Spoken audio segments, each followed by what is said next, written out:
Hi, I'm Lizzie Harewood, and this is the Affinity Talks Gospel Podcast. And I'm joined today by Graham Nicholls. Hi, Graham. Hi, I am Graham, and we have a special guest, Simon Byrne, who we're very glad is with us. And tell us a little bit about yourself, Simon. Any background details? Yes, well, thank you. Thank you for having me. I know, Graham, we've worked together a little bit before. It's nice to have an invite to the podcast. But yeah, so my name's Simon. I work for a Christian charity and an agency partner of Affinity called True Freedom Trust. That charity's been kicking around since 1977 and mainly exists to support Christians who experience same-sex attraction, but want to live in accordance with the sort of historic Christian understanding that sex and marriage is only rightly between one man and one woman. Tell us a little bit about your own story. Yeah, sure. So I live in Lancashire, just outside of Preston at the moment. I was born in Preston, lived there all of my life. Didn't come from a Christian background. For me, that's something that happened a little bit later on in life. It was actually off the back of a really persistent friend of mine in sixth form who kept inviting me to church, and I kept saying no. And then he sort of got me into the church via stealth almost. He invited me to his baptism, and I thought, wanting to be a good and supportive friend, that wasn't really something I could say no to. But it ended up, we all stood, that was on a Saturday, stayed at his house, went to church the following day. And then I just kept going to church week in, week out. Friends of mine from college were there. I was treating it as a bit of a social club. And the sort of short version is eventually we went on a youth weekend away in the Lake District. And it was the pastor of our church that was speaking.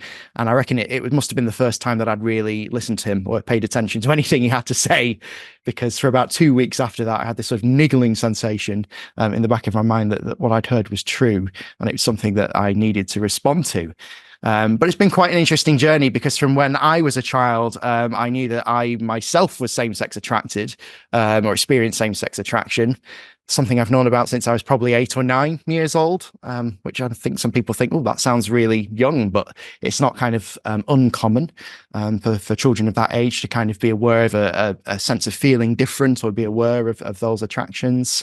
And I guess when I was a teenager, being aware of those attractions and kind of being in a school environment where if you were gay, if you were same-sex attracted, you didn't want to tell your peers, because it just felt like I was already skinny, pale, nerdy, had a lot of reasons that people used to pick on me anyway. I didn't want to say anything else that would kind of draw that kind of negative attention to me, so I hid it. And that was something that sort of continued into when I was a Christian, really. Was aware when I became a Christian that it didn't feel like the Bible spoke too favorably of same-sex relationships. So I just sort of continued to hide it. And that was something I kept doing really until I joined TFT as a member, which is why I work with them now. I was a member before I was a staff member. So could you tell us a little bit more about TFT, True Freedom Trust, the kind of the vision and its remit? What do you do and who do you work? Yeah, so I guess there's probably, I would say, 3 main arms to our ministry and what we do. So one is very much that pastoral support arm, not intending to replace the good work that's done by churches across the UK and Ireland, which is where we work, by any means, but really wanting to just provide a place where people who experience same-sex attraction can come together in community and support one another and pray together and just be around people who understand kind of what it feels like to carry that particular cost to their discipleship. And one of the ways we do that, probably one of the main ways we do that, is we have some support groups scattered across, mainly in England, but there are some elsewhere and there's some online as well, that give people that chance to get together in community. My particular role is we have a speaking and a teaching ministry. So we've got a team of about 9 or 10 volunteers that go out across churches, Bible colleges, Christian conferences, podcasts, and just aim to share something of their own stories, their own walks with same-sex attraction and how God has ministered to them and you know what that journey's looked like, just alongside the kind of biblical truth as well, that we believe actually regardless of what your sexual orientation is, the gospel is good news for you. And very similarly, the third arm of the ministry would be we produce some resources ourselves. So we've got a website, truefreedomtrust.co.uk, and we've got a magazine and we've got our own podcast, all kind of trying to do that same thing and share that we believe the Bible is good news in this area. Why do you Well, think support is necessary, or I suppose connected with that? Is there a danger that you end up saying this is not my identity, but you do end up identifying yourself as same-sex attracted?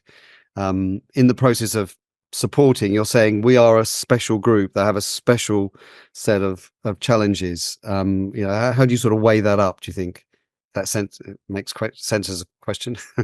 Yeah, I think probably our pastoral support, the reason it's been needed in the church has probably evolved a little bit in the time that we've been active.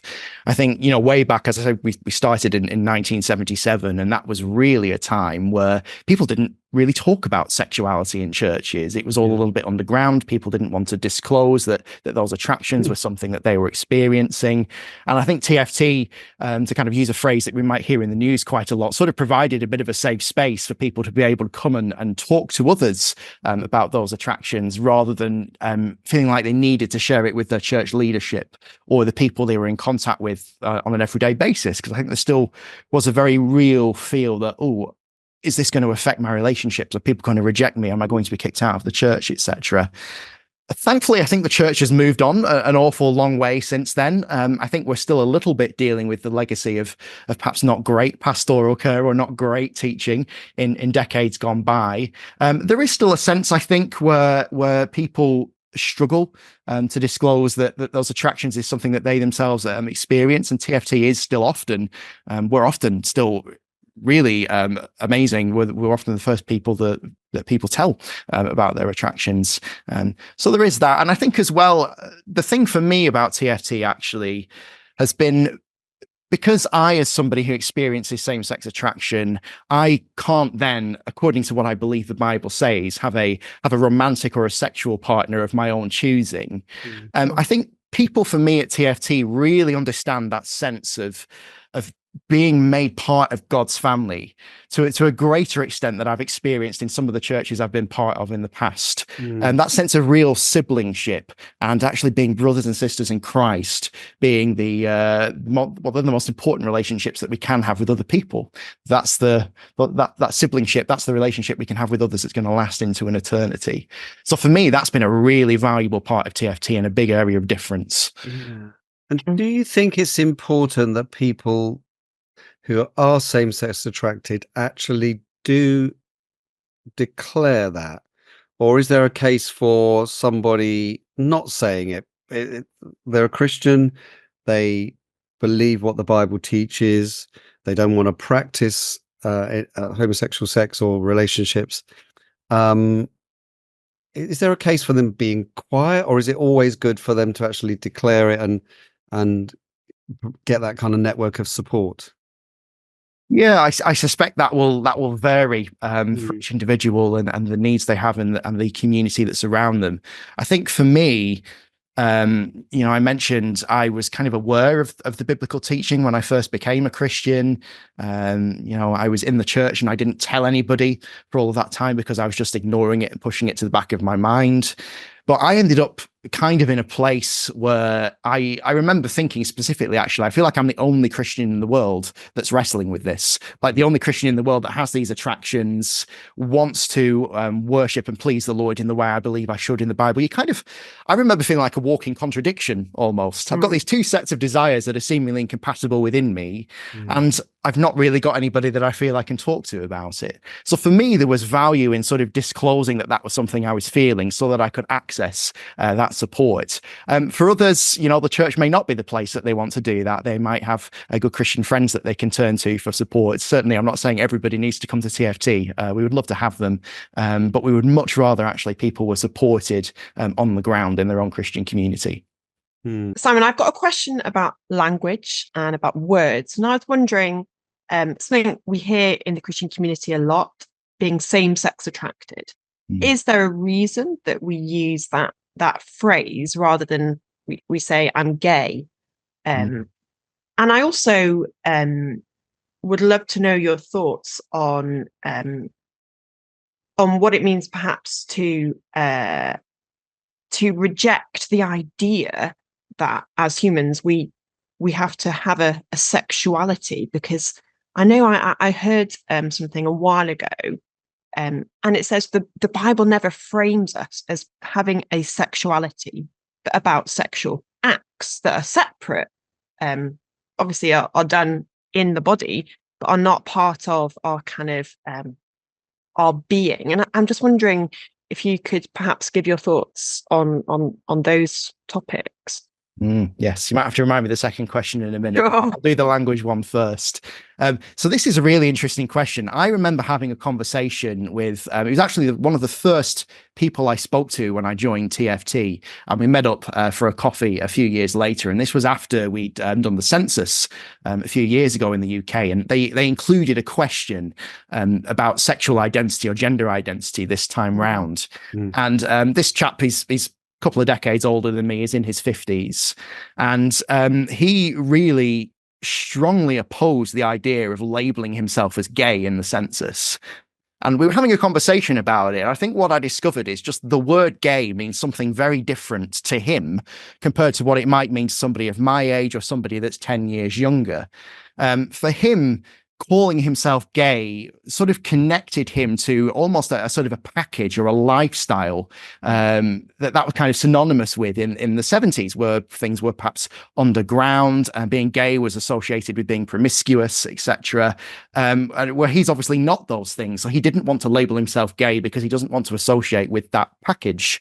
But if you speak to somebody like me, my generation, somebody that's younger, they're really only using that language to describe their enduring sort of pattern of attractions.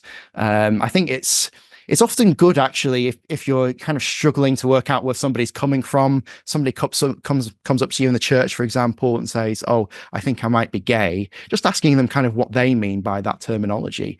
Is it something that they're really strongly identifying with, or is it just a word that they're using as a shortcut to describe a particular thing that they're experiencing? So I do think I often kind of use the terms interchangeably. I often use different language, actually, depending on who I'm speaking to. In a lot of churches, you'll hear me say that I experience same-sex attraction, just because that's a bit gentler for certain audiences, and it's quite clear what I mean by that. But if I was, going out talking to friends, etc., I would quite happily use the word gay. Sure. And I guess my second question was very much linked to that, in the way that we kind of, whether we say I'm gay, it's almost like it's a part of us that is integral, that cannot be separated. And I understand that's a contentious issue, and we could talk about that for a long time. But I remember hearing a talk, and I'd love to know what your thoughts are, that basically said the Bible never imputes that into our identity. It's the act. I'm just wondering, how that marries with our kind of understanding, or your understanding and your experience of talking to many people who feel unwanted same-sex attraction. Is it something that is integral to your kind of being and your identity, whether you want it to be or not?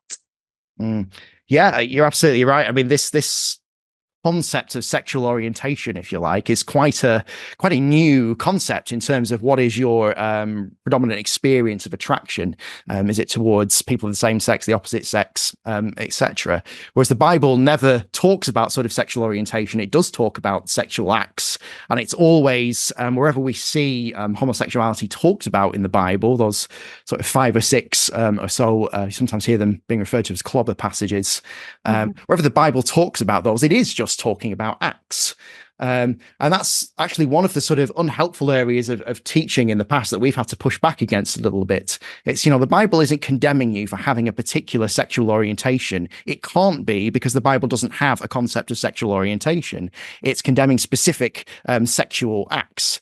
But the Bible is kind of very clear as well that we are created as sexual beings. And perhaps we'll come on to this shortly, but God has ordered sex for a very particular purpose within his kingdom, which is for the advancement of his kingdom, which we see right back in Genesis.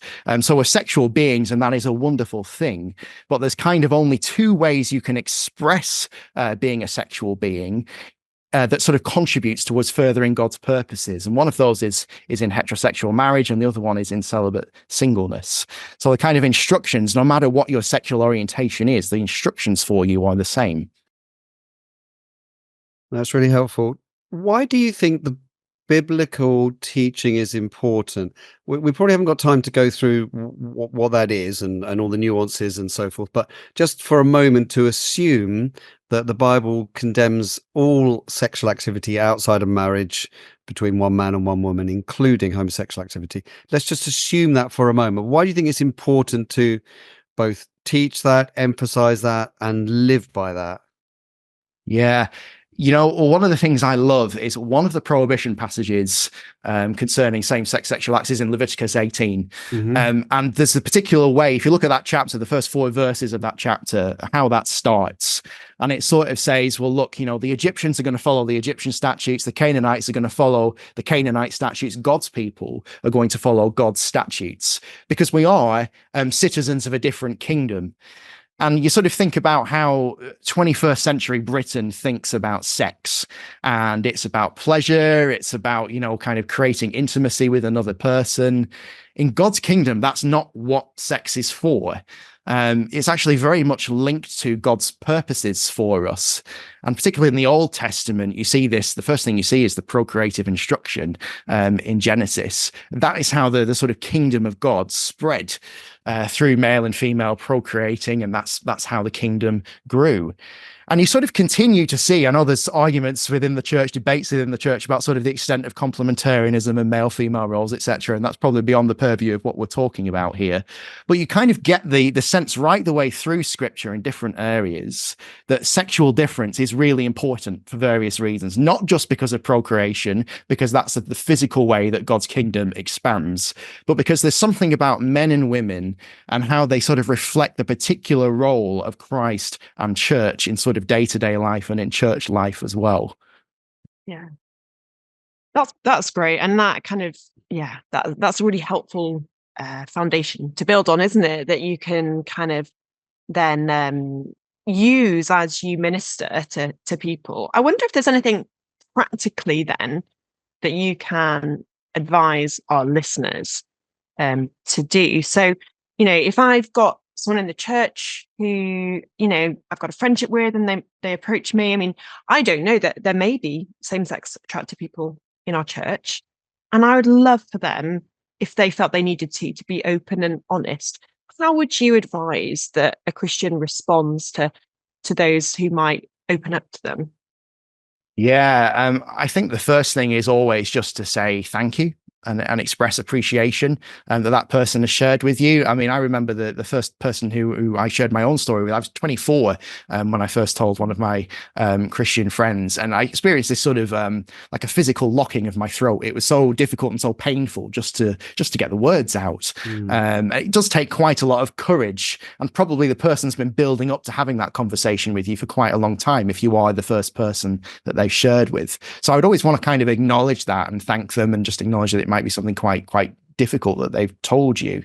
I guess then just ask questions and be willing to listen to the person's story. I guess particularly if it feels like a bit of an awkward gear change in the conversation that they've shared or disclosed their sexuality to you. Why is it that they've told you? Why is it they've told you in that specific moment? Is there a reason? Is there something that they're struggling with?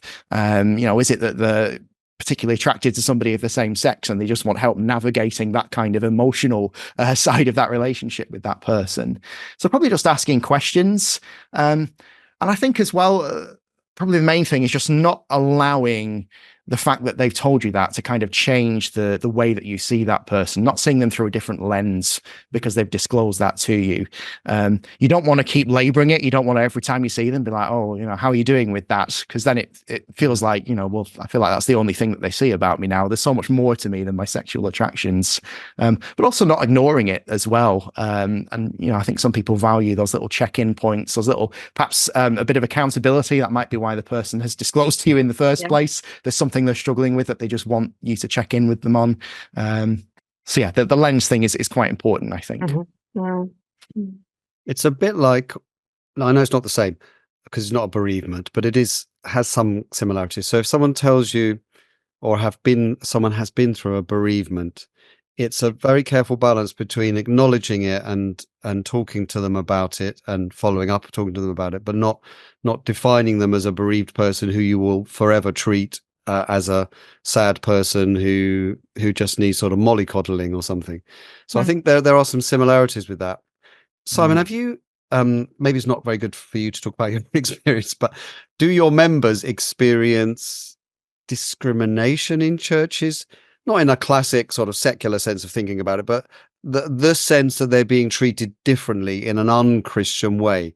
How could we do that, either inadvertently or overtly? There's not a word at all, but anyway, whatever the opposite is, consciously, willingly. How can I treat you wrongly? Leave aside the lack of support, but positively, how could I treat you wrongly when you've made this disclosure to me?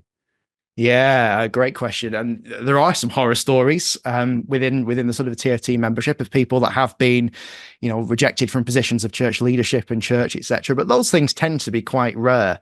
Probably more common is a lot of people within TFT who experience these attractions will choose to remain single and celibate in the light of what they believe the Bible teaches. And I think sometimes sort of being single within the church can be something that's quite tricky to navigate. Often church leaders are married. I sometimes chuckle to myself when I look at different church websites and I look at the leadership team, etc. And it's always like you see the pastor and the pastor's wife together, and every single picture is like that. And sometimes I think, oh, well, am I represented here? You don't want every sermon analogy, for example, to be about family life. You want to hear things about singleness as well. So I think just being mindful actually of what some of the things that might just seem commonplace in our churches, what some of the things might be communicating to people who aren't married, be that for any reason. Subtle things to look out for. That's really helpful. I think married to a church leader who often uses kind of anecdotes of our family life. I think that's something that's really helpful actually, to perhaps just remind him that this might not represent, and it's not just, if you're single, you may not be single because of you're choosing to be celibate. It may be that you've just not found, the right person to marry or to share your life with. So I was wondering, I've got I know quite a few people who are same-sex attracted, who are quite open about it. Some of them have gone on to get married to people of the opposite sex, Christians. Some of those marriages have been really positive and fruitful, and a love has grown. And I know one or two people who have actually sadly ended up finishing those marriages. They've ended in divorce. Do you think that that's a dangerous path to go on, kind of forcing yourself into this relationship because you feel that it's better than being alone? I mean, I'm not saying I know the motivation, but is that a wise thing to do? Can it work out positively? Yeah, lots of stories within the TFT membership again about people who have entered marriages. Sometimes you hear them called mixed orientation marriages. I think that might be a bit of an American term, moms, some people call them. But lots of stories like that within the TFT membership as well. And I think people want to enter into those sorts of relationships for all kinds of different reasons. Sometimes it is that they do find that one person that they have feelings for of the opposite sex, and they feel like they can make that marriage work. Sometimes there's a real sense of actually I want to have a biological family of my own, and maybe there'll be a pull into marriage for that reason. These things are always a judgment call. I think one of the key things that I would want to stress to anybody sort of thinking about that who does experience same-sex attraction is just kind of realistically setting the expectations. I wouldn't want to end up suggesting that, if you enter a marriage to a person of the opposite sex, that's going to make your feelings of same-sex attraction go away.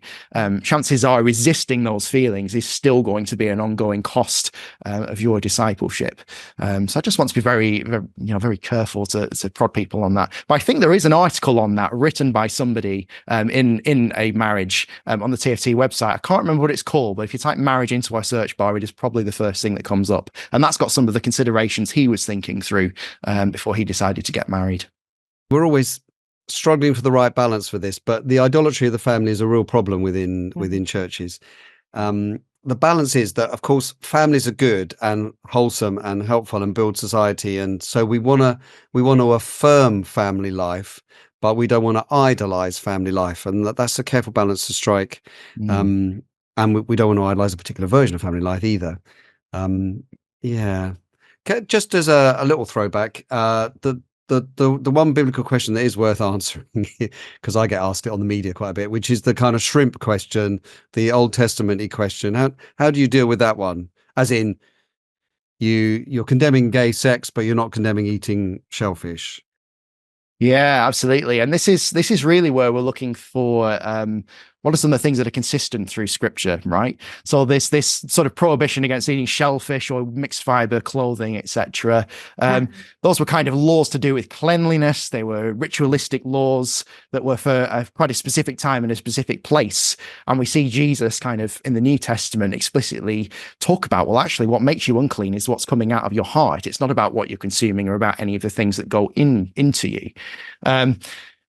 And also we look at some of the New Testament prohibition passages. We see some of these vice lists, things like 1 Corinthians 6, Romans 1, etc. Paul gives us vice lists containing all different kinds of sin. And we see this sort of porneia term that's used to describe all kinds of sexual immorality still included in that list.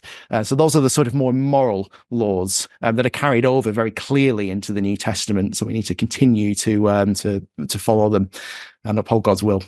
Yeah, and how should we speak about this, do you think, outside the church? Do you think we should be slightly embarrassed about this and say, well, I don't want to answer questions about that. It's not part of my evangelistic message. I might mention it if someone becomes a Christian, but I don't want to mention it because it might put somebody off.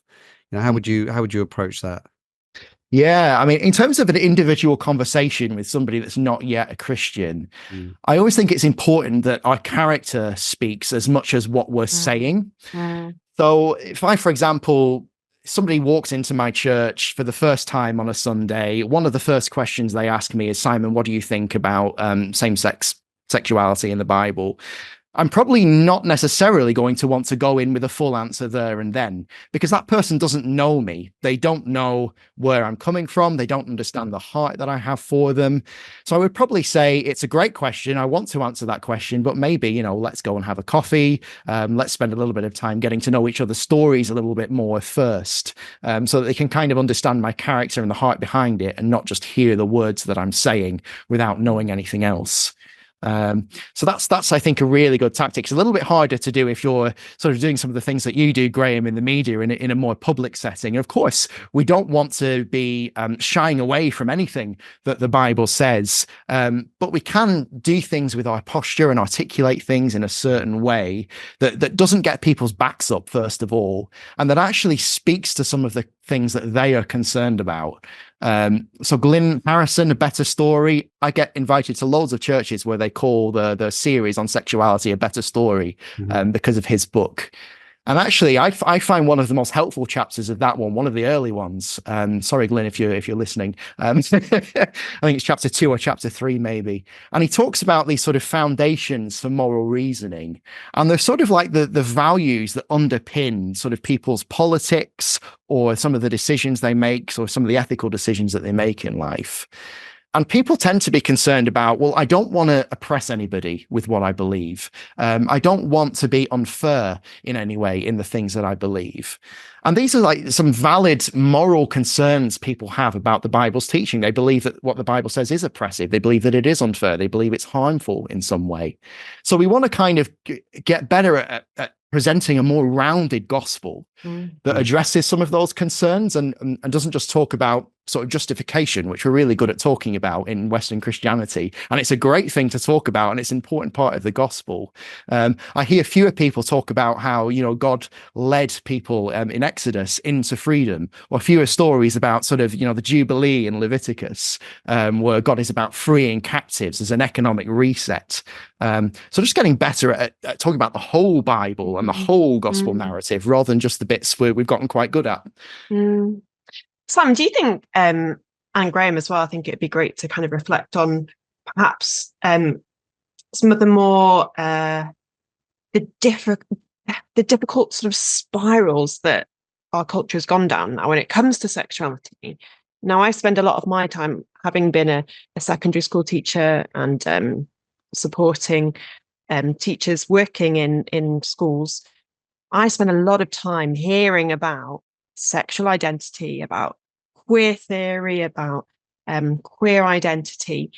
And it feels now that actually we're not just answering a kind of homosexuality, heterosexuality kind of debate, we're thinking about sexuality in a completely new way, in a way that perhaps means that our young people and children are going to be ever more confused about what it means to be a sexual person, to have a good understanding.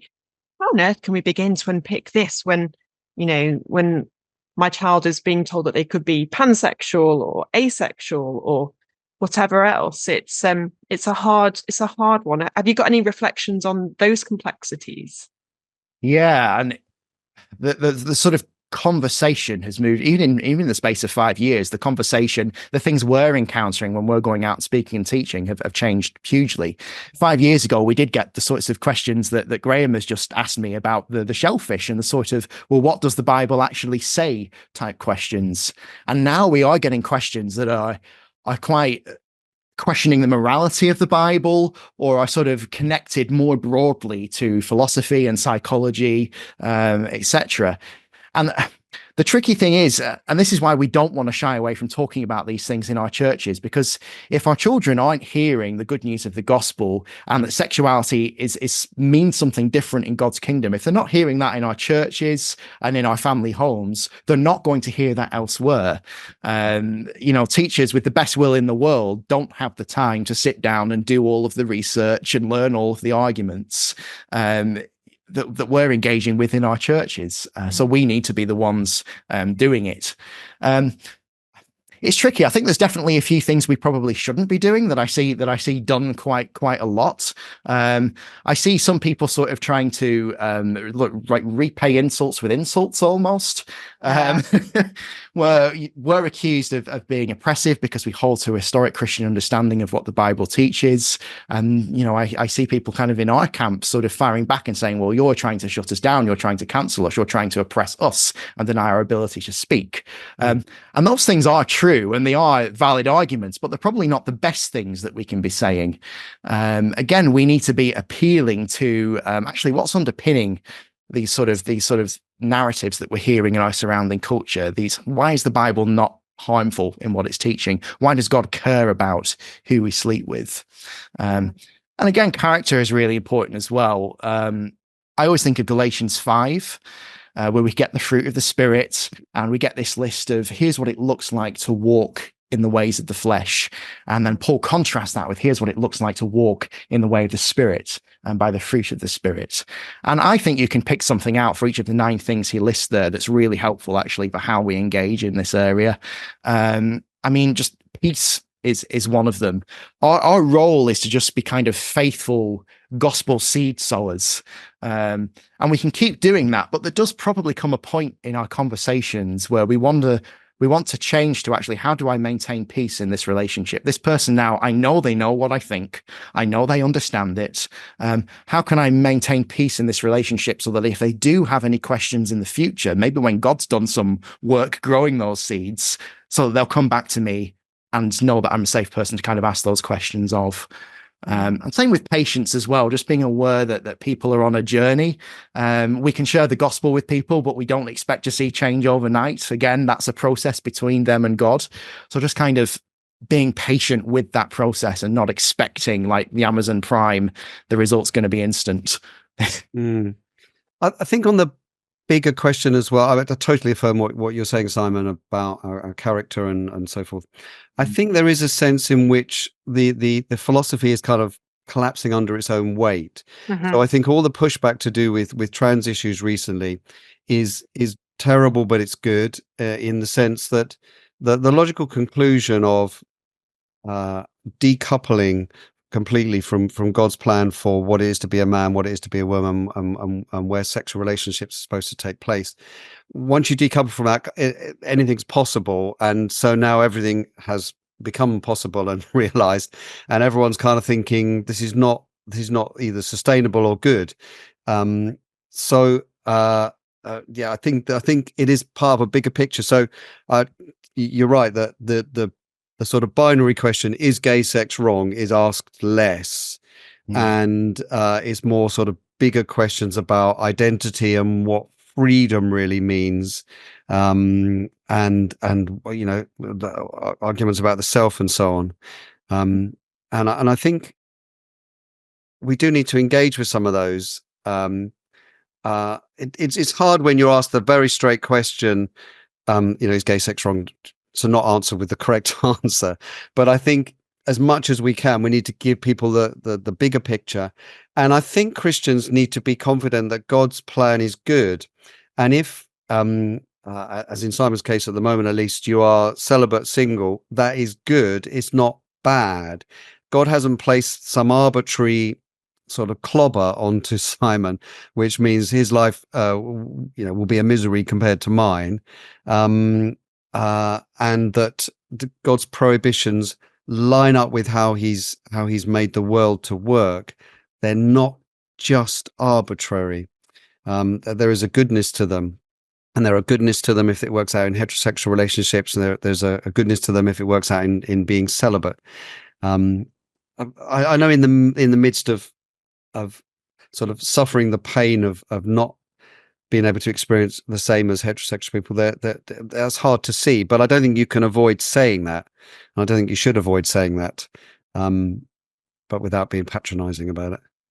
I think what's really important, and this is what I've kind of garnered through reading lots, but also through the fellowship of single people in our church, is that, as you said earlier, Simon, that relationship and that true sense of church family, being alongside one anothering, that's one of the terms we use in our church, becomes so much more crucial, because actually friendships and family relationships in the church should be so distinct that they are a light to the world, that they can be just as, I know that they have a very different nature, but they can be fulfilling, and they can be beautiful, and they can be sacrificial. And I just think that is something that perhaps, as someone who's heterosexual, who's married, I don't get the benefit of, but I also don't bless other people in the same way, because I don't necessarily have that opportunity, but I should be seeking that out, perhaps. So that, yeah. Yeah, I mean, Simon's visited our church and could comment on it, but I think we're below average. We're principled, and there are people who are known openly same-sex attracted and affirmed in seeking to honor God in that, and there are some other situations as well. And we're principled in that we know what we're supposed to do. I think we're a bit below average on what we do in terms of including all single people for whatever reason. And so we preach about it, and we try and encourage a welcoming into families. But that instinct, I think we're just a bit lazy sometimes, to be honest. If I'm going to, a local National Trust place with my children and grandchildren or whatever, the instinct is more just to do the lazy thing and just go with them, and not invite someone who's single from the church to come along with me. And in principle, I think that'd be a great idea. But there's just a laziness, there's just an inertia, and I would encourage myself and my church, but also anyone listening, to just try and overcome that inertia. You probably totally agree with the principle. Church should be a family where everyone's included, but in order to make that happen, in some cases it's harder than others. If you just had a baby, and there are other people in the church who've had a baby, it's pretty easy to strike up relationships and do things in common. If you've got someone who's single in your church for whatever reason, they could be bereaved, or they could be divorced, or they could be same-sex attracted. It's just that bit more effort to walk across the room and invite them to the thing that you're going to, and to kind of make it work. I want people to overcome that inertia, and I want to overcome it myself some days. I think, don't overlook the mundane things in life either. Like, if you are married, you do a lot of mundane things together. You go out and you buy vacuum cleaners together, that sort of thing. And I think actually a little bit of a learning curve for me when I used to see friends, I was like, we have to have some grand plans. We have to have a walk plan. We have to be going on holiday, etc. I've kind of given up on that now, really. Actually, we have just as much enjoyable fellowship with each other if we do go and look at TVs together, which I did with a friend of mine recently. He wanted a new TV. So don't overlook just those little things. this as well. It's like, what am I already doing in my day that I can include you in? Which might seem a bit boring, but we're doing it together as God's people, right? So, amen. I once had someone invite me to go and do the weekly shop. Said she knew I was feeling a bit low. She said, "Do you want to come and do the supermarket shop with me?" And you know what? It was great. Yeah. Yeah. I spent an hour at lunchtime painting a shed. So you could have come and helped me paint my shed, Simon, if you were a bit closer. Because it took much longer than I wanted it to take because I had other stuff to do. And it was really annoying me that I couldn't finish one side of it. No, I think that's taking advantage. Come on. That's just an extra labourer. Come on. Yeah, but it's kind of friendship, working together. Where can we find out more about True Freedom Trust? There's obviously loads of resources on the website. You can book up speakers as well and all that kind of thing. So just give us the coordinates to find you and them. Yes. So the website is truefreedomtrust.co.uk. And we're on Facebook and Twitter as well. Twitter is @TrueFreeTrust. I believe we're supposed to call it X now, aren't we? Yeah. Oh, yeah. Twix apparently is the best name for it because it combines Twitter and X. Oh, I should do that. And how would we pray for you, for True Freedom Trust, for people same-sex attracted who are in our churches? Anything particularly you think, well, when we stop to pray, that we particularly think about that? Yeah, I mean, there's always some standing sort of prayer requests that'd be great if we could get people to pray for. Also, pastoral inquiries. We usually receive 3 or 4 pastoral inquiries a week, which are new people coming forward, disclosing that they experience same-sex attraction or sometimes gender dysphoria as well, wanting support for that. So just pray that we continue to minister sensitively and graciously and biblically in those situations. And very much the same for our speaking team. The challenges in churches when we go out and speak are constantly evolving as well, and just pray that God would continue to bless us with the resources that we need to continue with that ministry and just speak wisely as we can into this area. Well, Simon, it's been really helpful. Thank you very much, and God bless you in your work. Thank you.